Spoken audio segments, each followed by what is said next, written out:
Hey guys, I hope everybody's having a fantastic day, whether you're watching this in the morning, in the afternoon, or in the evening. I'm glad you're here. I'll be real quick. I want to say thank you to the channel members, and I also want to say thank you to anyone who comes in, who checks my knife, my EDC content. I appreciate you. If you haven't had a chance yet and you're so inclined, if you hit the subscribe button, it really does help me out. So this amazing specimen, which is probably the most anticipated knife I've been looking forward to checking out this year, was delivered last week to my buddy A to Z EDC on Instagram. He's my local buddy, goes to Blade Show with me. Great guy, has a great collection, has a great IG page, and he lets me borrow really cool knives. Give him a follow, ATOZ EDC on the gram. I'll try to link this if I can remember down in the description. But anyway, that's who brought us this knife. And this knife, he actually would not let it out of his hands for the first week. And I stopped by to talk to him about something else today, a couple of other knives that I'm going to be reviewing next week. And he let me take this with me. So what we have here, guys, is we have serial number 347 of the Craig Brown knives, Cortex XL, in Magnacut, in 6A14V titanium, and I have opened it. This is an unboxing. I've not handled it, but I've peeked at it. Not too long ago, Paul Mills sent me his, I think it's his large FSD to check out, which was amazing because it had the top lock. This is a little different. This utilizes a lock that I think when we look at it, it'll be familiar to us, but I'm not sure.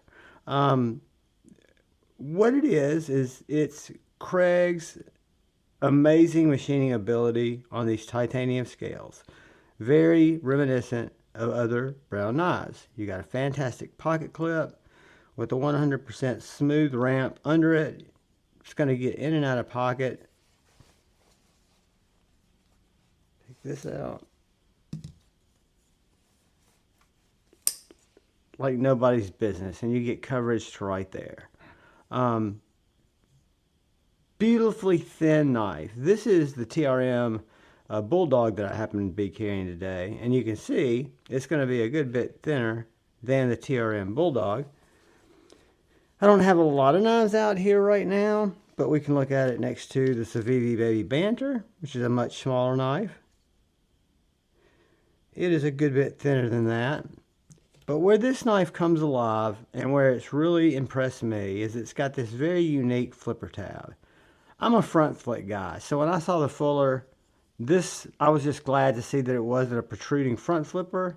But now that I've handled the knife some, it's got this rolling, smooth, crisp tint. Smooth and crisp, can they be the same thing? But it is an absolute. And what I did there, as you just saw, is I'm pushed back on that frame. Right here, it's almost like this little area that pushes and releases that lock. Again, this is an unboxing. I'm going to get to carry this for a little while and then film a video on it.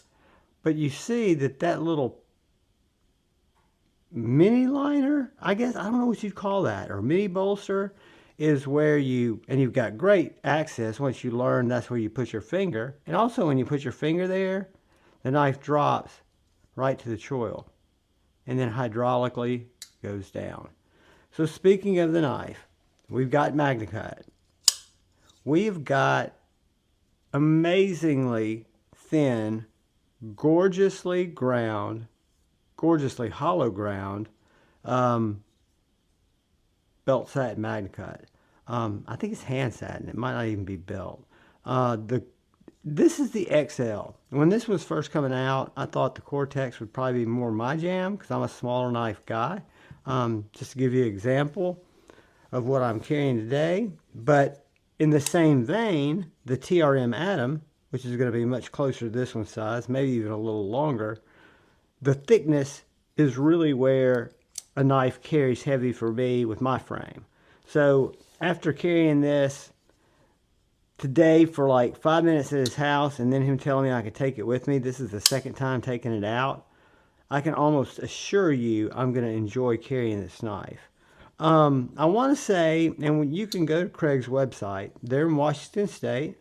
I think I was talking to Said Stevie today. I think about 30 miles, maybe 40 miles northwest of Said Stevie. They're kind of at the northwest tip of Washington. Craig is an aerospace engineer by trade, who's also a knife guy, who took his, what would you call it, wizardry of aerospace engineering and fused that with the knife company and came up with actions like this, lockups with geometries that oppose like that, a little kicker that I have no idea what it is, but it's part of the blade and it's actually holding that up. So, I mean, a very unique knife. And what I'll do for you guys is I'll take it apart, we'll break it down, we'll look at it in all its different pieces, and then try to put it back together. I'm kidding, Jeff. I'm not going to take your knife apart. But I think it would be very interesting to see what and how the back of this blade, right here, where this little hook is, how it is engaging. Because if you notice, let me get a light. As I stutter, if you notice, let me get a light.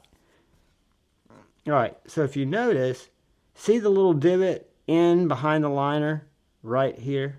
Can y'all see that in camera? So when the blade comes up, it snaps like another detent, pulls it into that slot. It's falling in at the same time this lockup is falling out. So what I'm anticipating is it's getting a very strong lockup. And it's getting it in kind of a, I'm not going to say revolutionary, but I am going to say in a way I don't think I've ever experienced this lock. I don't think you can say this is a frame lock, even though it has elements of a frame lock. I don't think you can say it's a bolster lock. It has elements of a bolster lock. I don't think you can say it's a liner lock. I think it's its own thing. And, you know, maybe I'll talk to A to Z and see if he'd, it's only a 2-screw disassembly. And it's a regular T. Let's see, this is T10. Let's see what this is. And no, Jeff, I'm not putting any pressure on the hardware. I'm just curious. 8. That looks like a 10. Okay, so we got an 8 at the pivot and a 10 on the body. That is oddie. So if I've got a 10, 10 and an 8, flipped around, great. But we probably won't take that apart. I definitely wouldn't take it apart unless Jeff said, yeah, I'm curious to see what that is too. And I know Jeff, he ain't going to say that shit. He's going to say, bring me my fucking knife. And I appreciate that about him. But what I am going to do, because it's an unboxing, and it's one of my therapeutic calmers, I'm going to try to slice paper with this thin-ass Magnacut blade. Guys, you can feel the toothy edge just bite through that paper, lay it apart. The blade shape is perfection. For me, I can only speak how the knife speaks to me. You know, it's for a lot of people, I'm sure it's nowhere near a perfect knife. I don't know who those people are. I'm thinking this is hand satin because it's very, I don't know if I would go any higher on my grit. I love the combination of the deep hollow with the toothy edge.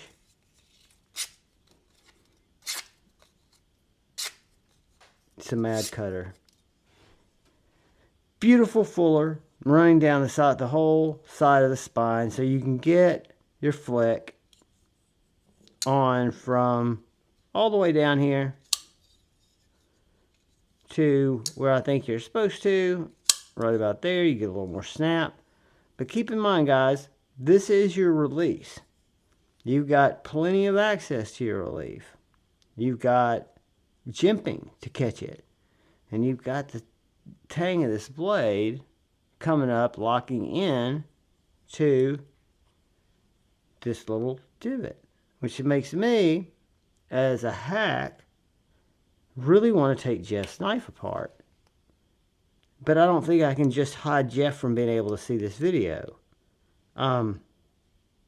Maybe we take it apart together. See that when the detent, because there's a detent ball right here on that little tang right there. So what happens is, as it opens and that detent pushes it open, it kicks this little part of the blade back into the frame, while also letting this, I'm going to call it a weird liner lock, because it is a liner mounted inside that titanium handle, which has weight relief done exceptionally well.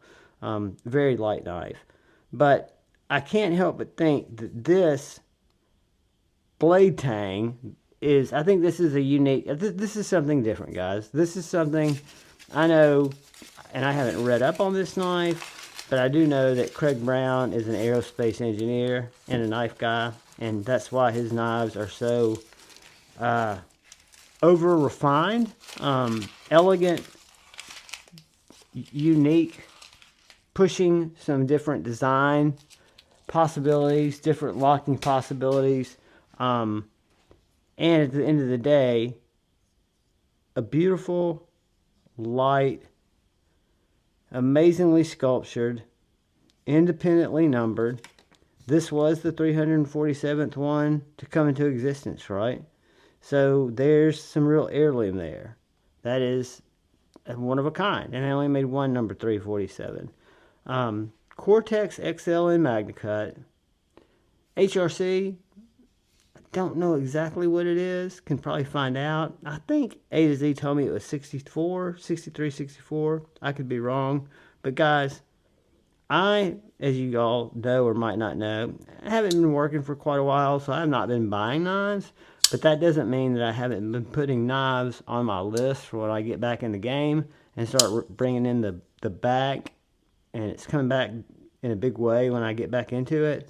That this, I thought the FSD, or the mini FSD, not the big one. I got to use Paul Mills' full-size FSD with the top button lock thing, and it was wonderful.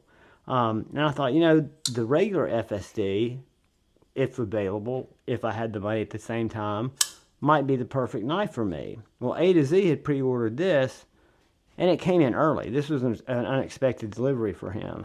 But I was like, Cortex XL, you know, I like to look at the knife, but an extra large, and this is probably close to PM3 size.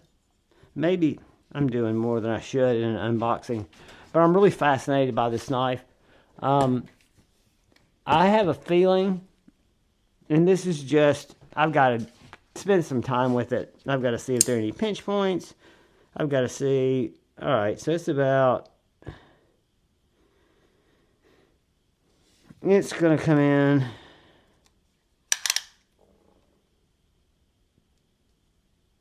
about 3/4 of an inch longer than our bug out. So when we do the review, I'll have some knives out that we can compare it to that'll make sense, right? What I can tell you is, in just a little bit of time that I've had to experience it and feel, A, the quality of the scales, the quality of the milling, the deep belt satin or hand satin hollow ground blade. This got the tip that's one of my favorites. I kind of call it a reverse Tonto, but it's really just a great detail cutter. And I don't know if this will even be helpful to you guys, but when I lay that from top to bottom, you can see that little arch at the bottom that water would run through. It looks like a little semicircle. That's how deep the hollow is on each side. So you can't feel through the blade, but you can tell that there's very little material between your fingers when you grab it. Again, something I should be doing for the review. We'll do it then too. See if I come up with the same measurement. 0.0160. Pretty freaking thin behind the edge. Beautiful knife. I dare to say the finest knife I've experienced. It's definitely the finest knife I've unboxed. And a knife that I was excited to bring to the channel because I know it's kind of a knife that people have been waiting for. And I knew I didn't have a chance to get one. But now that I've experienced it, even this short time, because I rarely get disappointed and have buyer's remorse or think that wasn't the knife for me if I liked it to start with. And when I'm buying from a reputable maker like Craig, if the detent ball shot across the room, he'd hook me up. Customer service is everything. Beautiful knife, guys. Just an unboxing, kind of an annotated unboxing that went a little weird because I talked more about the knife than, but it's very worthy of the talk that it gets because it's something very special. I didn't think there would be a way that I could put this knife above the FSD because I love that button actuating mechanism. And when A to Z first told me about this, I asked him if he used that same lock because I didn't know. I don't follow Craig Brown that closely. He said, no, it's a concealed frame lock or bolts, whatever he called it. But my first thought was, because I really like that lock. After experiencing this lock, after playing with it at his house for about 5 minutes today and checking it out with you guys, because I put a short up this afternoon. I think I put a short up 2 days ago when I stopped by his house to bring him some knives back when he first got it in. Guys, it's a beauty. It's expensive. I'll get you an exact price. I want to say these are in the 800 range, but they're individually numbered. Very low batch production. All pieces, parts made and milled in Washington, if I'm not mistaken. Something special, guys. Not something for everybody. Not something for me right now, unfortunately, because it's just not in my cards currently. But what it is it's in my mind. And I hadn't had a lot of knives that took that type of space that kind of was a nervous, not fear of missing a knife, but because I know they'll only revise them and get better, even if it's a longer quest. But of a knife that I know would have a good place in my collection. It's very unique. It's absolutely stunning. I mean, I think this knife is beautiful. The choil works perfect. The grip is extremely ergonomical. You do not feel the clip. I love the milling because it gives you just enough grip. Doesn't give you any bite. You've got this really nice jimping that kind of give you this little poon area. You've got, I just somehow was doing something and I pulled. That's interesting. I'm going to have to get back with you on that. I somehow triggered that lock when I was janking around with, it was a user error on my part, but I need to find out what I did to trigger it, because I would have thought it would have been a little bit harder. But anyway, that's a little weirdy. We'll try to figure it out. Guys, Craig Brown, Cortex XL. All I can say is, wow. I mean, it is a sexy specimen, a slicey specimen, and I think a wonderful EDC specimen, and a beautiful heirloom piece that probably could be passed down for generations if it was taken care of. And it was brought to me to check out by my local buddy A to C EDC. And I'm going to hang on to it for a few days so I can give you kind of more of my cohesive thoughts of what I've thought about carrying it, cutting stuff with it. I'm not going to cut a lot of cardboard with this one. I'm not going to go hack on wood. I'll cut some more paper. I might strop it for him. But this came new, but there might be a burr or two there. I'm not sure. So please give A to Z EDC a follow. Thank you for checking out the content.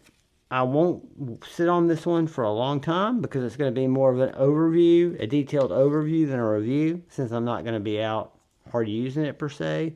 So I'm going to probably have this one come up. This video will probably come out, I'm guessing, Sunday afternoon.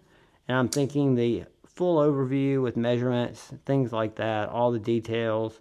I'll even try to get some pricing information, and we will go from there. But I'll try to have that out to you guys by maybe Tuesday. Either case, maybe it'll be quicker. I appreciate each and every one of you. I'm so glad you come check out the content. All I ask is please look out for the guy or gal to your left. Please look out for the guy or gal to your right. Please look out for each other.